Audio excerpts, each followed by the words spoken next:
Hello friends, study with Krishna channel में एक बार आपका फिर स्वागत है और मैं हूं कृष्णा यादव। फ्रेंड्स, हम कला एवं साहित्य पढ़ रहे थे और पिछली क्लास में हमने भारत के जो विभिन्न दर्शन हैं उनके विषय में बात की थी कि दर्शन जो है दो वर्गों में विभाजित किए गए हैं।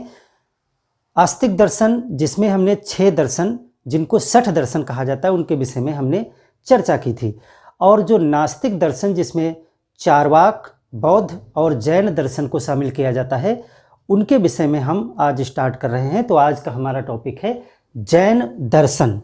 जैन दर्शन का मतलब क्या है? दर्शन का सीधा सा मतलब होता है किसी बात के पीछे का पूर्ण सत्य। तो जो जैन धर्म है उसके पीछे वो कौन से आधारभूत सत्य हैं जिन पर वो धर्म चलता है, आश्रित है, और वही उस धर्म की पूरी व्याख्या करता है, उसे ही जैन दर्शन कहा जाता है। हमारे यूपीएससी IAS PCS के जो सिलेबस में जैन दर्शन को रखा गया है और यहाँ से प्रीलिम्स में, ऑब्जेक्टिव और मेंस में बहुत ही इंपॉर्टेंट टॉपिक है कि आपको इस पे लिखने को प्रश्न दिया जा सकता है। तो चलिए हम जैन दर्शन के विषय में बात करते हैं, जिसमें हम कई चीज़ों की चर्चा करेंगे। यहाँ बोर्ड पे आप देख रहे होंगे, बिल्कुल मैंने इसको एक सघन वन की तरह भर दिया है, तो इसको मैंने कंसाइज किया है। आप बिल्कुल इसी तरह अगर इसे नोट डाउन कर लेंगे तो ये आपके लिए बहुत उपयोगी रहेगा और ये गागर में सागर का काम करेगा, जिससे आपके सारे ऑब्जेक्टिव जैन दर्शन से, मैं समझता हूँ, मेरी पूरा विश्वास है कि इससे ज़्यादा और क्वेश्चंस आपसे नहीं बनेंगे, और जो लिखने के लिए प्रश्न आपको दिया जाएगा वो भी आप पूर्णतः अच्छी तरीके से लिख सकेंगे, तर्कपूर्वक। तो चलिए बात करते हैं, और जब आप इसे समझ जाएंगे तो आपको बहुत ईजी लगेगा। तो कोई भी धर्म या कोई भी दर्शन जो होता है तो वो कुछ प्रमुख विशेषताओं पे काम करता है। तो उसके कौन कौन सी कुछ मुख्य बिंदु हैं, सबसे पहले हम ये जान लेते हैं कि जैन दर्शन की प्रमुख विशेषताएं क्या हैं। वो कौन से ऐसे बिंदु हैं जिनसे ये अन्य धर्मों से कुछ डिफरेंट है, अलग है। तो देखिए, सबसे पहले तो ये एक नास्तिक दर्शन है। नास्तिक दर्शन का सीधा मतलब ये है कि ये ईश्वर की सत्ता को तो मानता है, एक अनंत शक्ति यानी ईश्वर को तो ये मानता है, लेकिन ये वेदों में आस्था नहीं रखता है। जैसा हमने मीमांसा दर्शन में देखा था, वो पूर्णतः वेदों पर आधारित दर्शन है, जिससे हिंदू धर्म डेवलप हुआ है, जो वेदों को पूर्णतः सत्य मानता है, वेदों में लिखी गई बातों को वो काट नहीं सकता है। लेकिन जो नास्तिक धर्म होते हैं वो वेदों की सत्ता को स्वीकार नहीं करते हैं, वो धर्म को अपने हिसाब से विवेचना करते हैं। तो यह एक नास्तिक दर्शन है और वेदों में आस्था नहीं रखता है। हालांकि ये कर्मवाद में विश्वास रखता है। कर्मवाद का मतलब होता है कि आपके कर्मों से ही आपका वर्तमान और भविष्य तय होता है। हमने कर्मवाद के विषय में पिछले क्लास में आपको बताया था, कर्म का फल आपको अवश्य मिलेगा। जिस प्रकार के आप कार्य करेंगे यानी आपके कर्म होंगे, उसी प्रकार का आपका भविष्य यानी परिणाम आपको मिलेगा। यही है कर्मवाद। आत्मा में विश्वास करता है। जैन दर्शन मानता है कि जीवों में और यहाँ तक कि निर्जीवों में भी आत्मा होती है, तो आत्मा में विश्वास करता है, और पुनर्जन्म में विश्वास करता है। आत्मा का पुनर्जन्म होता है इस धर्म में या इस दर्शन में, ऐसा माना जाता है। और अहिंसा को सर्वाधिक महत्व दिया जाता है। जैन धर्म के जो अनुयायी होते हैं वो एक चींटी तक को भी मारने को बहुत बड़ा पाप समझते हैं। अहिंसा को जो है वो बहुत ही महत्व देते हैं। तो जैन दर्शन अहिंसा को सर्वाधिक महत्व देने वाला दर्शन है। और ये सृष्टि के विषय में कहता है कि सृष्टि जो है वो अनंत है और अनादि है। अनादि और अनंत का सीधा मतलब है कि सृष्टि का ना तो निर्माण हुआ है और ना ही सृष्टि का अंत होगा। यह एक चक्र के रूप में चलने वाली प्रक्रिया है, जिसमें निर्माण और विनाश चलता रहता है। इसका कोई प्रारंभ बिंदु नहीं है कि जहाँ से सृष्टि का निर्माण हुआ हो, और ना तो इसका कोई अंत बिंदु होगा। इसका रूप परिवर्तित होता रहेगा। इसे सृष्टि चक्र कहा गया है। और जैन दर्शन ऐसा मानता है कि इस सृष्टि के चक्र में 63 सलाका पुरुष हुए हैं। सलाका पुरुष, महान व्यक्तित्व, 63 सलाका पुरुष हुए हैं, और उनमें से जो 24 हैं वो तीर्थंकर हैं। ये तीर्थंकर जैन दर्शन में 24, 63 में से जो 24 हैं महापुरुष, उनको तीर्थंकर कहा जाता है। तीर्थंकर का मतलब क्या होता है मैं बताऊंगा। इसमें विशेषताओं में हमने देखा कि ये जीव और अजीव सभी में आत्मा है, ऐसा मानता है जैन दर्शन। और ये वर्ण व्यवस्था, यज्ञ व्यवस्था का विरोध करते हैं, क्योंकि ये सभी जो है वो वेदों की बातें हैं। यज्ञ करना ये सब वेदों में लिखा हुआ है। तो जब ये वेदों को नहीं मानते हैं तो यज्ञ व्यवस्था और वर्ण व्यवस्था को भी ये नहीं मानते हैं। तो वर्ण व्यवस्था और यज्ञ करना ये सब भी इसमें निषेध है। तो अब बात करते हैं तीर्थंकरों के विषय में। जैन धर्म में जो है, जैन दर्शन में माना जाता है कि 24 तीर्थंकर हुए हैं। तीर्थंकर कौन होते हैं? तीर्थ आपने सुना होगा, सभी धर्मों में, हिंदू धर्म में, जैन धर्म में, बौद्ध धर्म में तीर्थ होते हैं। तो तीर्थ क्या है?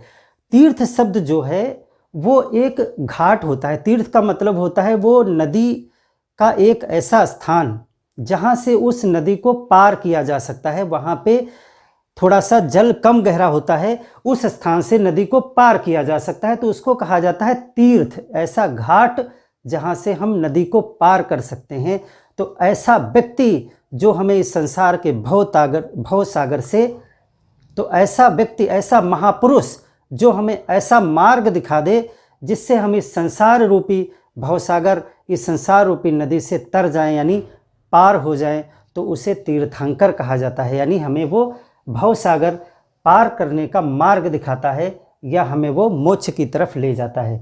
तो 24 तीर्थंकर हैं, जो आप 24 नाम नहीं रट सकते हैं, लेकिन कुछ प्रमुख हैं जहाँ से प्रश्न बनते हैं जो महत्वपूर्ण हैं, उनके विषय में आपको जरूर ही जानना है, उनको आपको याद करना है।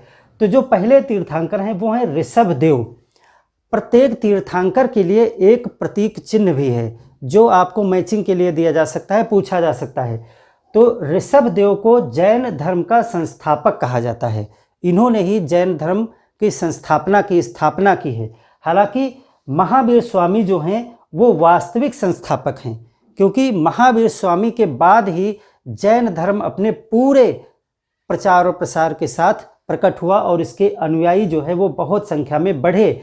इसीलिए महावीर स्वामी को जैन धर्म का वास्तविक संस्थापक माना जाता है। लेकिन अगर क्वेश्चन आ जाता है कि संस्थापक कौन है, तो वो हैं ऋषभ देव, जो पहले तीर्थंकर थे, और इनका प्रतीक चिन्ह है वृषभ। आप इसे याद कर सकते हैं, जिस प्रकार से ऋषभ लिखा होता है उसी प्रकार से वृषभ लिखा जाता है। ये याद करने की एक विधि है। तो ऋषभ देव जिनका प्रतीक है वृषभ, यानी बैल, सांड। दूसरे तीर्थंकर थे अजितनाथ, और इनका प्रतीक था हाथी। हाथी को आप जीत नहीं सकते हैं, अजित है वो, तो यही प्रतीक इनका है, अजितनाथ।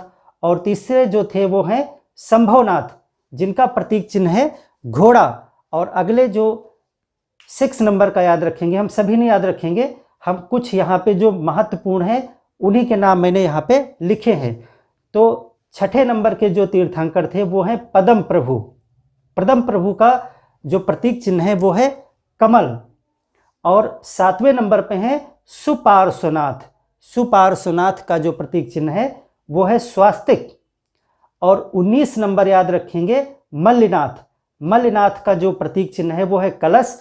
और ऐसा माना जाता है, हालांकि यहाँ पर थोड़ा सा विवाद है कि 24 तीर्थंकरों में से कोई स्त्री था या सभी पुरुष थे। तो कुछ विचारक मानते हैं कि सभी पुरुष थे, लेकिन यहाँ पर एक ऐसी भी मान्यता है कि जो 19 नंबर वाले तीर्थंकर मल्लिनाथ हैं वो स्त्री हैं। तो ये प्रश्न भी पूछा जाता है कि कौन से तीर्थंकर जो है वो स्त्री थे। तो मल्लिनाथ जो है वो स्त्री माने गए हैं। उनका प्रतीक चिन्ह है कलश, पिचर। और 23 और 24 ये दोनों बहुत महत्वपूर्ण तीर्थंकर हैं। तो इनके आप विषय में थोड़ा विस्तार में भी जानेंगे हम।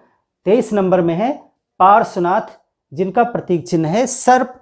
और 24 महावीर स्वामी, जिनका प्रतीक चिन्ह है सिंह। और इनको जो है जैन धर्म का वास्तविक संस्थापक माना जाता है। तो महावीर स्वामी के विषय में हम, इनके जीवन के विषय में, कैसे इन्होंने ज्ञान प्राप्त किया, इसके विषय में थोड़ा हम डिटेल में जानेंगे भी बाद में। तो हमने विशेषताएं देख ली कि किस प्रकार से जैन दर्शन जो है अन्य दर्शनों से अलग है। और ये 24 तीर्थंकरों में विश्वास है इनको, जिन्होंने इस दर्शन को डेवलप किया है। और महावीर स्वामी ने अंततः इसको बहुत ही चरम स्थिति तक पहुंचाया, जिससे जैन धर्म जो है बहुत दूर तक प्रचार और प्रसार इसका हुआ।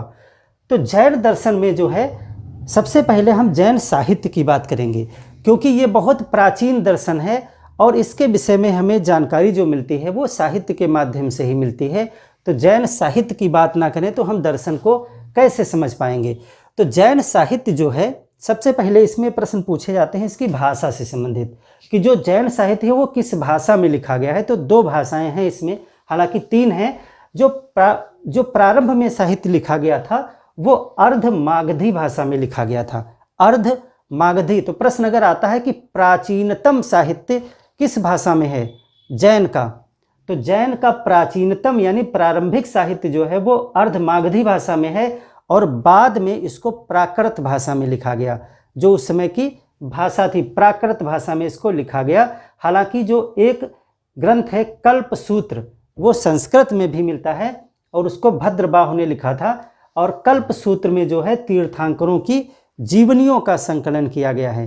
तो तीर्थंकरों की जीवनी से संबंधित कौन सा ग्रंथ है, कल्पसूत्र, और इसको भद्रबाहु ने लिखा था। जैन साहित्य को आगम ग्रंथ कहा जाता है। प्रारंभ में जो इनके जो 2 साहित्य थे वो आगम ग्रंथ और क्षमा श्रवण ग्रंथ, ये 2 हैं, प्राकृत भाषा में हैं और यही प्रमुख साहित्य हैं। तो जैन साहित्य में हमने 3 चीज़ें देखी कि भाषा, आगम और क्षमा श्रवण ग्रंथ, और कल्पसूत्र जो संस्कृत में है, भद्रबाहु द्वारा रचित है। कल्पसूत्र में क्या है, ये जो 24 तीर्थंकर हैं इनकी जीवनी है, इनके जीवन से संबंधित समस्त जानकारियां इस कल्पसूत्र ग्रंथ में मिलती हैं। तो जैन साहित्य के विषय में ये है। जो जैन दर्शन है वो सृष्टि के विषय में क्या कहता है कि सृष्टि क्या है, सृष्टि अनादि है, अनंत है, ना तो इसका कोई प्रारंभ हुआ है और ना ही इसका कोई अंत होगा। ये निरंतर चलने वाली एक प्रक्रिया है जिसमें 63 सलाका पुरुषों ने जन्म लिया है और 24 तीर्थंकर हुए हैं। जो सृष्टि है उसकी रचना 6 द्रव्यों से हुई है। जैन दर्शन मानता है कि 6 प्रकार के द्रव्य हैं जिनसे इस सृष्टि का निर्माण हुआ है। कौन कौन से 6 पदार्थ हैं, उसमें एक है जीव। 6 द्रव्यों में पहला है जीव, जितनी भी जीवित चीज़ें हैं वो जीव हैं। दूसरा है पुद्गल। पुद्गल को कई बार प्रश्न पूछा गया है, पुद्गल का मतलब क्या है जैन दर्शन में। पुद्गल का मतलब है सभी भौतिक पदार्थ, सभी अजीव पदार्थ, वो क्या है, पुद्गल कहलाते हैं। दूसरी चीज़ है, अगली चीज़ है धर्म, अधर्म, आकाश और काल। ये 6 चीज़ें हो गई। कौन सी, जीव, पुद्गल, धर्म, अधर्म, आकाश और काल। काल का मतलब है समय। इन्हीं 6 तत्वों से, 6 द्रव्यों से मिलकर के इस पूरी सृष्टि की रचना हुई है, और जीव और अजीव दोनों में आत्मा का वास होता है, ऐसा जैन दर्शन में माना गया है। यहाँ विशेषताओं में भी मैंने बताया था कि जीव व अजीव सभी में आत्मा पाई जाती है और आत्मा का पुनर्जन्म भी होता है। 5 प्रकार के ज्ञान जैन दर्शन में माने गए हैं कि जो ज्ञान होता है वो 5 प्रकार का होता है। एक होता है मति, पहला होता है मति। जैसे आप बोलचाल में कहते नहीं, उस व्यक्ति की मति खराब हो गई है, यानी उसका ज्ञान खराब हो गया है। तो मति जो ज्ञान होता है वो हमारी इंद्रियों से हमें प्राप्त होता है। जैसे हम आँखों से देख करके, हाथों से छू करके, कानों से सुन करके, इन सब चीज़ों से जो हम इंद्रियों से ज्ञान प्राप्त करते हैं वो मति कहलाता है। तो प्रश्न इस प्रकार से ये पूछा जाएगा कि जैन दर्शन में जो मति ज्ञान है वो किस चीज़ से संबंधित है, वो इंद्रियों के ज्ञान से संबंधित है, या फिर सुनने से जो ज्ञान प्राप्त होता है उसको क्या कहा जाता है, उसको कहा जाता है श्रुति ज्ञान। दूसरा ज्ञान का है, दूसरा प्रकार का ज्ञान है श्रुति ज्ञान, जो सुनने से प्राप्त होता है। अगला है अवधि, इसको दिव्य ज्ञान कहते हैं, यानी ये आपको दिव्य ज्ञान प्राप्त हो जाएगा जिससे आपको सभी चीज़ें की सत्यता मिल जाएगी। अगला है मन पर्याय। मन पर्याय जो ज्ञान होता है, दूसरे के मन को पढ़ लेना। जब आपके ज्ञान की सीमाएं बढ़ती चली जाएंगी, आपके ज्ञान चक्षु खुलते चले जाएंगे, तो आप सामने वाले व्यक्ति का माइंड रीड कर सकेंगे, यानी आप दूसरे के मन को पढ़ सकेंगे। उस स्तर को कहा जाता है मन पर्याय। और सबसे जो उच्चतम स्तर है ज्ञान का, वो जैन दर्शन में माना गया है पूर्ण ज्ञान, और जिसको नाम दिया गया है कैवल्य। कैवल्य की प्राप्ति ही जैन दर्शन का एक अंतिम लक्ष्य है, क्योंकि जैन दर्शन में माना जाता है कि यदि आप मोक्ष प्राप्त करना चाहते हैं तो आपको कैवल्य प्राप्त करना होगा। और कैवल्य क्या है? पूर्ण ज्ञान, यानी ये ज्ञान पर आधारित दर्शन है, जिसमें जब किसी व्यक्ति को पूर्ण ज्ञान यानी कैवल्य की प्राप्ति हो जाती है तो उसका मोक्ष हो जाता है। तो अंतिम लक्ष्य जैन दर्शन का क्या है? कैवल्य की प्राप्ति। और ऐसा जैन दर्शन में माना जाता है कि पूर्ण ज्ञान किसी व्यक्ति को तभी हो सकता है जब वो इस शरीर से भी अपने मोह को छोड़ दे। इसीलिए जैन दर्शन में एक परंपरा है कि अंत में आपको इस शरीर का भी मोह छोड़ना होगा। और संलेखना एक प्रोसेस होता है, संलेखना, जिसमें स्वेच्छा से इस शरीर को त्यागना होता है। अन्न एवं जल को त्याग करके लोग जो है शरीर को त्याग देते हैं, संलेखना। तो कैवल्य की प्राप्ति, पूर्ण ज्ञान की प्राप्ति ही जो है जैन दर्शन में मुख्य उद्देश्य है। जैन दर्शन में जो तीर्थ स्थल हैं वो कौन कौन से हैं? तीर्थ स्थल है प्रभास गिरी। प्रभास गिरी जो है जैन धर्म का एक तीर्थ स्थल है। कहाँ पे है? उत्तर प्रदेश में कौशाम्बी नामक स्थान पे है, कौशाम्बी में। और ये 6वें तीर्थंकर जो थे पद्म प्रभु, यहाँ पे मैंने बताया था 6वें तीर्थंकर हैं पद्म प्रभु, जिनका जो प्रतीक है कमल, उन्हीं से संबंधित ये तीर्थ स्थान है प्रभास गिरी। बहुत पूछा गया प्रश्न ये। कौशाम्बी उत्तर प्रदेश में है, पद्म प्रभु भगवान से संबंधित है। और एक उत्सव जो है सबसे प्रमुख होता है जैन धर्म में, वो है महामस्तकाभिषेक। महामस्तकाभिषेक जो है वो 12 वर्ष में एक बार मनाया जाता है।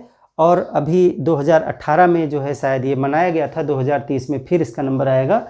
तो महामस्तकाभिषेक जो उत्सव है, ये महा उत्सव है, ये 12 वर्ष में एक बार मनाया जाता है। जिस प्रकार से कुंभ होता है ना, कुंभ की तरह ही है जैन में।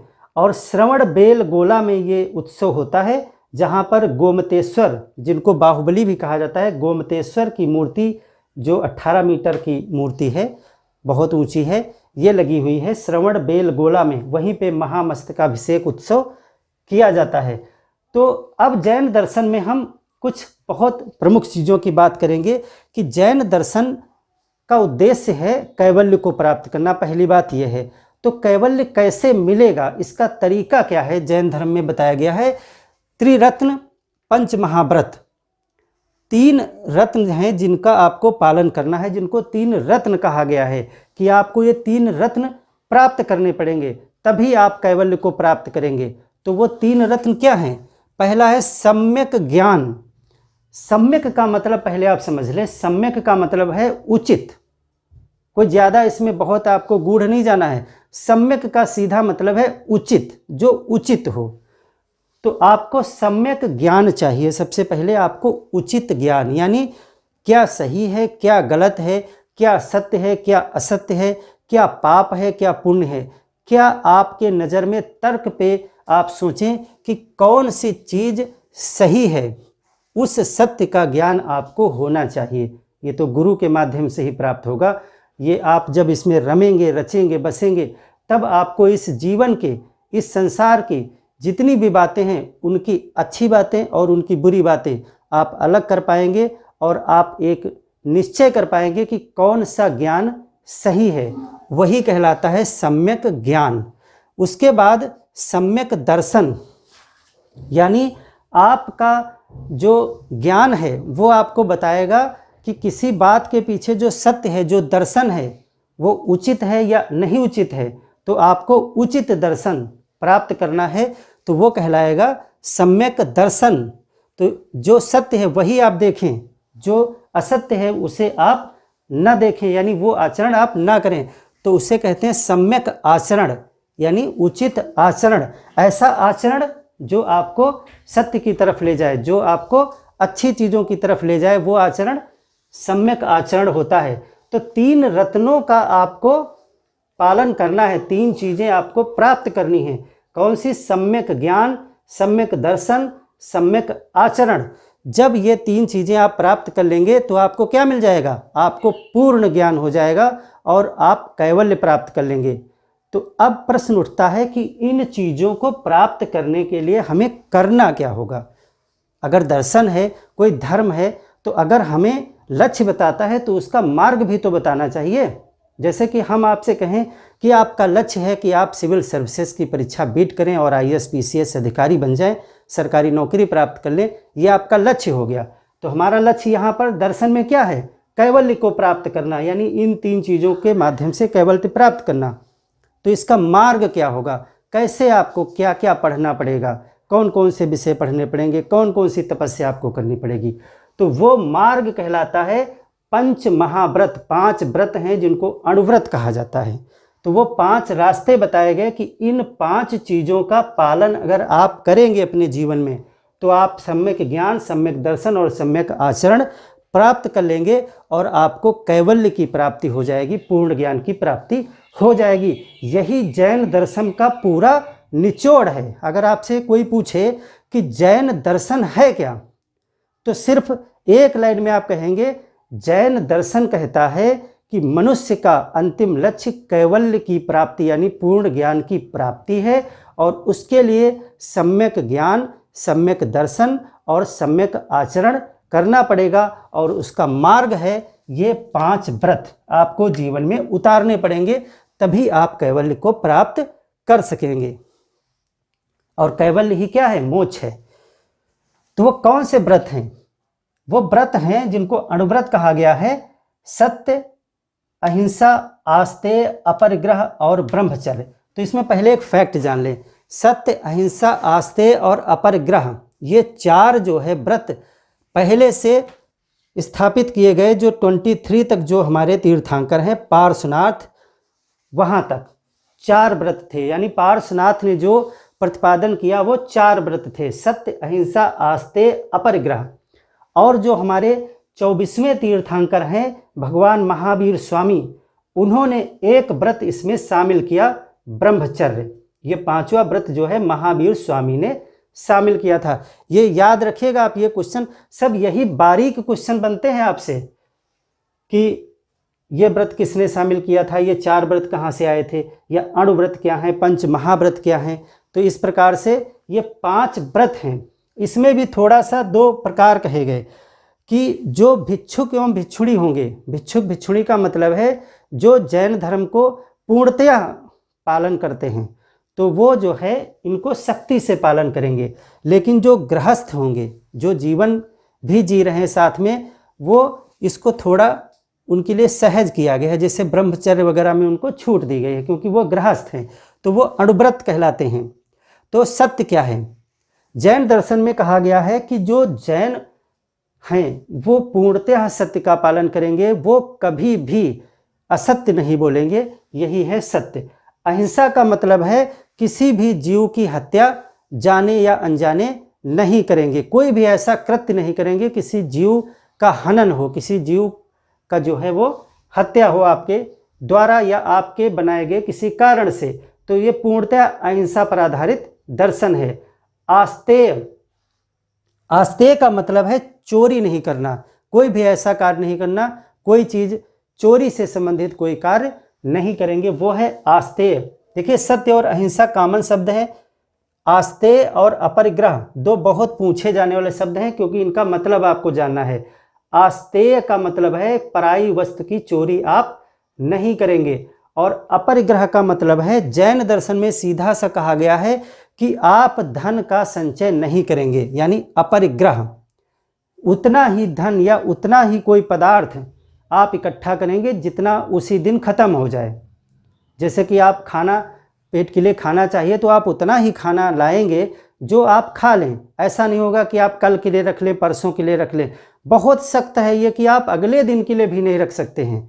जो भिक्षुक भिक्षुणी हैं उनके ऊपर सख्ती थी कि आप अगले दिन का भी अगले दिन ही व्यवस्था करेंगे। ऐसा नहीं होगा कि आज हम भोजन की व्यवस्था कर लाए हैं तो 3 दिन चलेगा। ये 3 दिन के लिए भी आप सुरक्षित नहीं कर सकते धन का और पदार्थ का, वो बहुत सख्ती से पालन किया जाता है। हालांकि गृहस्थ को इसमें छूट है। तो अपरिग्रह का मतलब है धन का संचय नहीं करेंगे, जितनी आवश्यकता है उतना ही आप करेंगे। ब्रह्मचर्य का मतलब है जो विजातीय लिंग है, यानी स्त्री और पुरुष, तो उनको स्पर्श नहीं किया जाता है। जो सख्ती से पालन करते हैं वो स्पर्श भी उसमें निषेध है, और जो गृहस्थ हैं उनके लिए छूट है इसमें। तो ब्रह्मचर्य का पालन करेंगे। तो 5 महाव्रत जब आप करेंगे तो आपको त्रिरत्न प्राप्त होंगे, जिससे आप कैवल्य को प्राप्त कर लेंगे। और कैवल्य क्या है? वो है पूर्ण ज्ञान, जिसको मोक्ष की संज्ञा आप दे सकते हैं। और संलेखना प्रोसेस क्या है? जैन दर्शन में ऐसा माना जाता है कि जो पूर्ण ज्ञान है, संपूर्ण कैवल्य है, वो आपको तभी मिल सकता है जब आप इस शरीर का मोह भी छोड़ देंगे। तो उस स्वेच्छा से जो अन्न जल त्याग करके शरीर त्यागा जाता है उसे संलेखना कहा जाता है। इस पे आप पॉलिटी में पढ़ेंगे, कई बार विवाद भी हुआ है कि इसको क्या आत्महत्या की श्रेणी में रखा जाए या ना रखा जाए, क्या इसको निषेध किया जाना चाहिए, तो उस पर आप अलग से चर्चा करेंगे। संलेखना प्रोसेस जैन दर्शन से संबंधित है और इसका मतलब है अपने मन से अन्न एवं जल त्याग करके शरीर छोड़ देना। सप्तभंगी ज्ञान जो है जैन दर्शन देता है और इसमें 2 सिद्धांत हैं, अनेकांतवाद और स्यादवाद।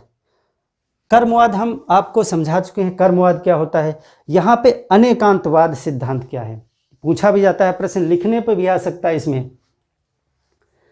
इनको सप्तभंगी ज्ञान कहा जाता है।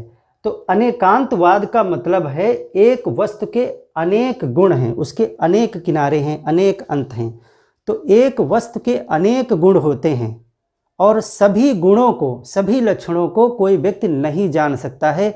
यह सिर्फ वही व्यक्ति जान सकता है जिसको कैवल्य प्राप्त हो गया हो, यानी वो केवली हो गया हो।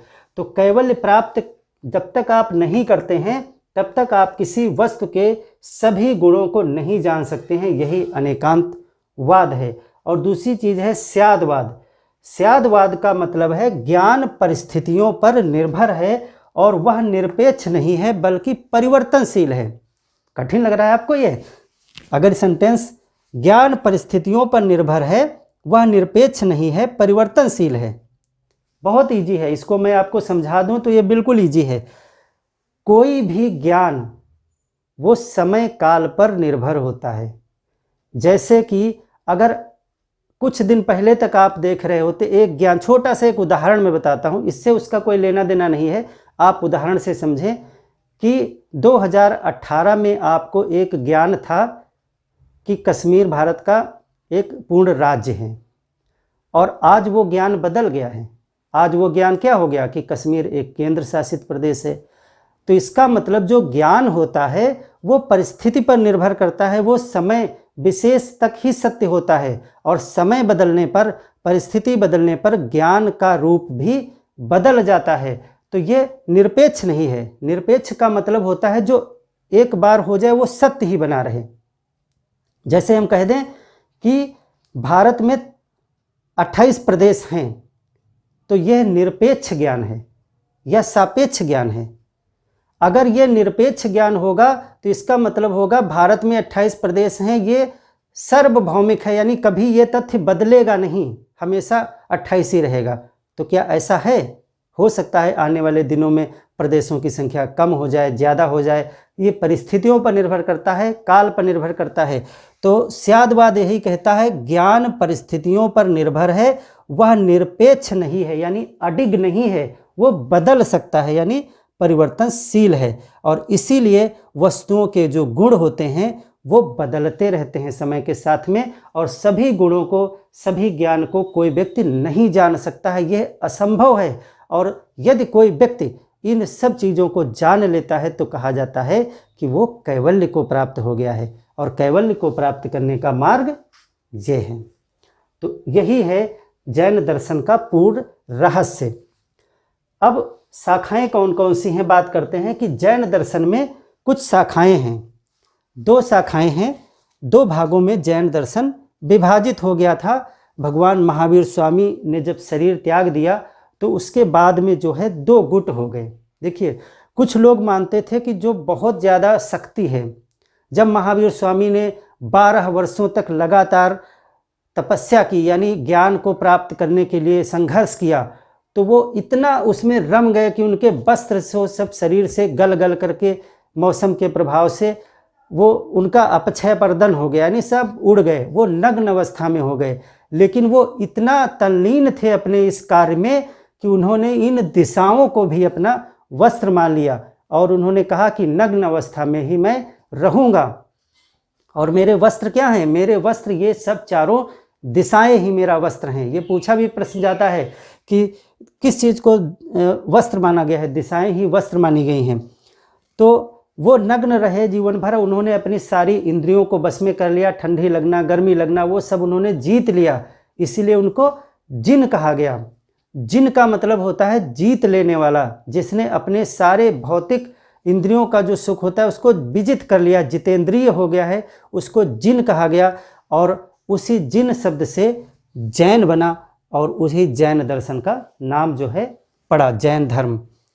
तो उसमें दो शाखाएं हो गई, क्योंकि वहाँ पे कुछ लोगों ने कहा कि कुछ ढील होनी चाहिए। अब स्त्रियां भी हैं, पुरुष भी हैं, हर व्यक्ति, अगर आपको ज़्यादा लोगों तक ये धर्म पहुँचाना है तो इसमें कुछ सहजता होनी चाहिए, वस्त्र वगैरह पहन सकते हों, और जो ये ब्रह्मचर्य वगैरह का पालन है वो भी थोड़ा इसमें छूट होनी चाहिए, तो इसका विस्तार और लोगों तक हो सकता है। तो उसमें कुछ कट्टरवादी थे, कुछ थोड़ा ढील चाहते थे, तो दो गुट हो गए, एक हो गया श्वेतांबर और एक हो गए दिगंबर। तो श्वेतांबर के जो प्रतिपादक थे वो स्थूल बाहु और ये श्वेत वस्त्र धारण करते हैं, और जो दिगंबर हैं वो नग्न रहते हैं, निर्वस्त्र रहते हैं, और इसमें भद्रबाहु जो है इनके प्रवर्तक हैं। तो दो हो गए। एक प्रश्न आता है कि मक्खली गोसाल का नाम पूछा जाता है अक्सर। महावीर स्वामी के शिष्यों में से थे मक्खली गोसाल, और उन्होंने एक संप्रदाय चलाया था, आजीवक संप्रदाय। तो ये प्रश्न एक अलग से पूछा जा सकता है, ये जैन धर्म की शाखा में आप नहीं लिखेंगे, लेकिन जैन धर्म पे ही आधारित था, क्योंकि वो उन्हीं के शिष्य थे, और आजीवक संप्रदाय चलाया था मक्खली गोसाल ने। हम कुछ संप्रदायों के विषय में भी पढ़ेंगे, तब हम इस पर कुछ थोड़ा और विस्तार में चर्चा कर लेंगे। तो ये शाखाएं हैं। तो त्रिरत्न, पंचमहाव्रत, अणुव्रत, कैवल्य, संलेखना और अनेकांतवाद, स्यादवाद, ये आप अच्छे से समझ लें, क्योंकि अगर प्रश्न लिखने को आता है जैन दर्शन, तो आप ये महत्वपूर्ण चीज़ें हैं, इन्हीं को आपको लिखना, यही मुख्य दर्शन है। बाकी ये सब तो परिणाम है और उसके साधन हैं, ये दर्शन है, मेन सत्य है जैन दर्शन के, जैन धर्म के पीछे का यही मेन सत्य है। अब हम बात करते हैं, अगर इस दर्शन को हम पढ़ रहे हैं तो हम महावीर स्वामी के विषय में अगर ना कुछ पढ़ें तो फिर ये सही नहीं होगा, क्योंकि यहाँ से भी प्रश्न बनते हैं, महावीर स्वामी के जीवन से, उनके क्रियाकलापों से भी बहुत सारे प्रश्न पूछे जाते हैं। तो हम सबसे पहले 23वें जो तीर्थंकर हैं भगवान पार्श्वनाथ, उनसे कुछ 2-3 फैक्ट हम जान लेते हैं कि इनके पिताजी का नाम अश्वसेन था और ये काशी के राजा थे। ये प्रश्न पूछे गए, इसीलिए इसमें जितने भी फैक्ट हैं वो कई बार पूछे जा चुके हैं, कोई भी लाइन आपको छोड़नी नहीं है। पिताजी इनके थे अश्वसेन, काशी के राजा थे, और इनको जो कैवल्य की प्राप्ति हुई थी, यानी ज्ञान की प्राप्ति हुई थी, वो समेध पर्वत पे हुई थी। ये प्रश्न पूछा गया है, पार्श्वनाथ को समेध पर्वत पे ज्ञान की प्राप्ति हुई थी, और 4 व्रतों का प्रतिपादन इन्होंने किया था। अभी मैंने बताया सत्य, अहिंसा, आस्तेय, अपरिग्रह, 4 व्रत इन्होंने दिए थे। तो ये 3-4 बातें आप पार्श्वनाथ जी के विषय में जानेंगे। फिर हम महावीर स्वामी के विषय में कुछ देख लेते हैं। जन्म 540 ईस्वी पूर्व BC, 540 ईस्वी पूर्व में महावीर स्वामी का जन्म हुआ था, और जो शरीर त्याग इनका है वो 463 ईस्वी पूर्व में, यानी 72 वर्ष की आयु में, 72 वर्ष की आयु में जो है शरीर त्यागा था, 463 BC में। कहाँ जन्म हुआ था?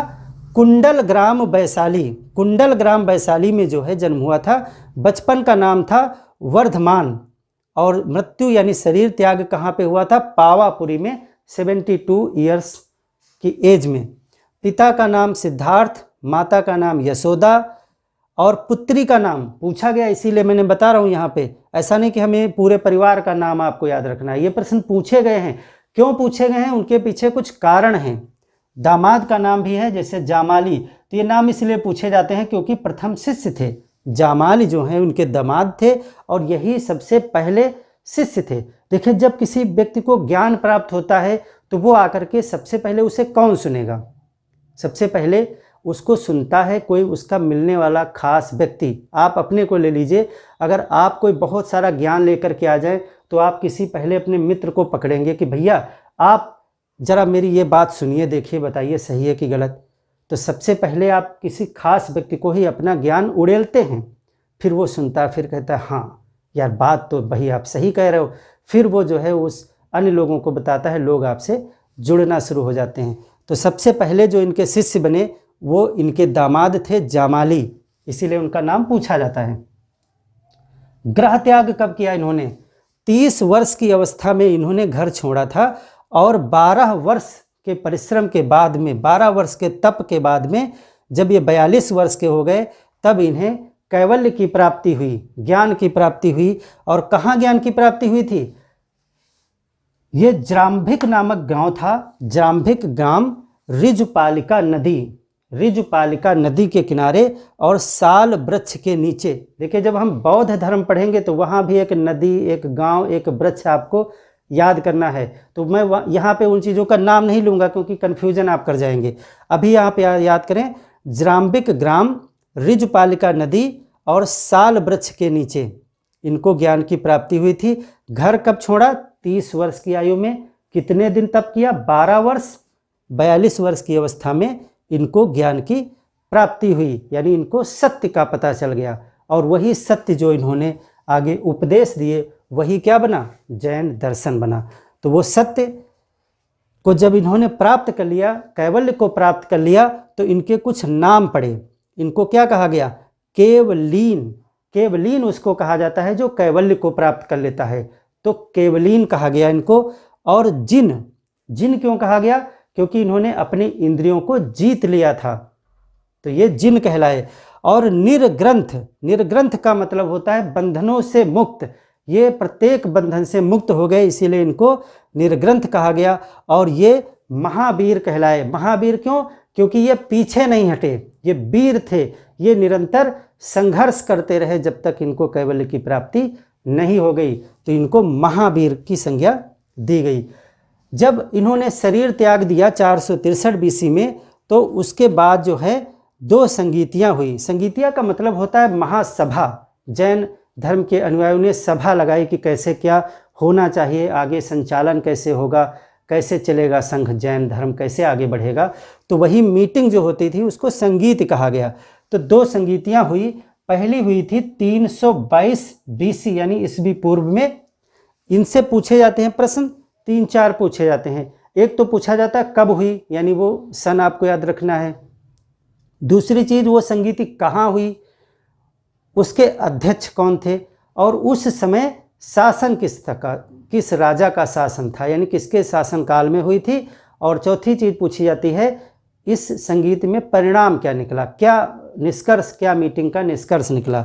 तो यही 4 चीज़ें आपको याद रखनी है। तो पहली जो जैन संगीत है वो 322 ईस्वी पूर्व में पाटिलपुत्र में हुई थी। पाटिलपुत्र, पाटिलपुत्र की स्थापना किसने की थी? उदयन ने की थी, उदयन। तो 300, ये बिहार में पड़ता है पाटिलपुत्र। 322 बीसी में पाटिलपुत्र में हुई थी।